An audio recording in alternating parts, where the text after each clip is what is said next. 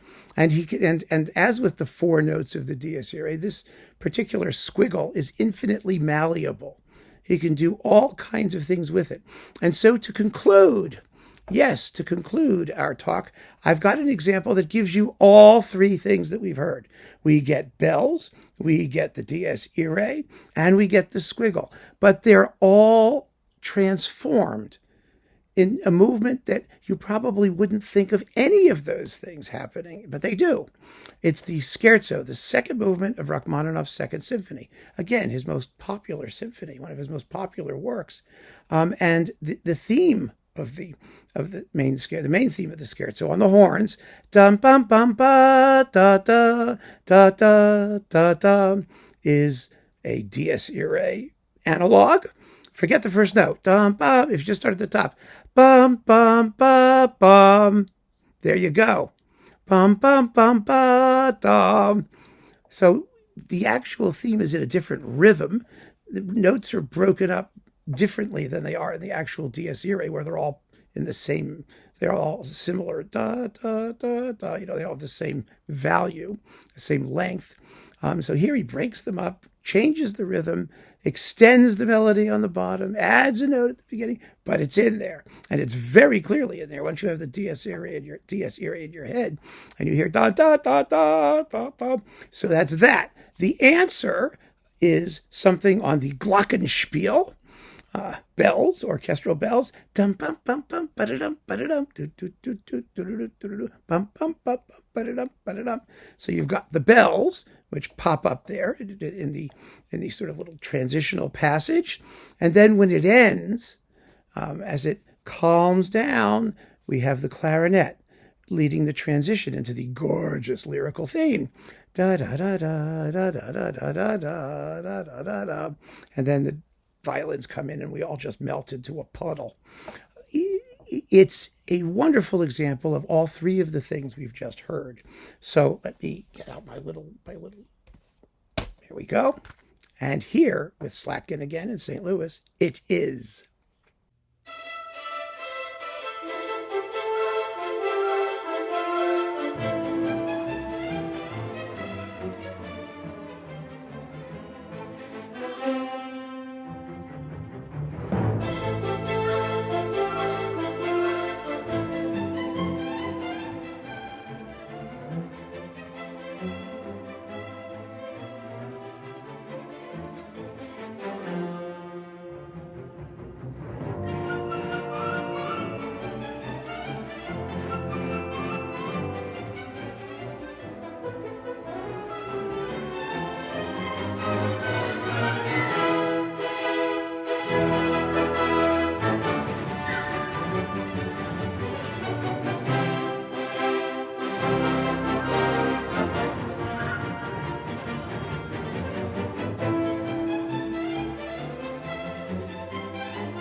So there you have it.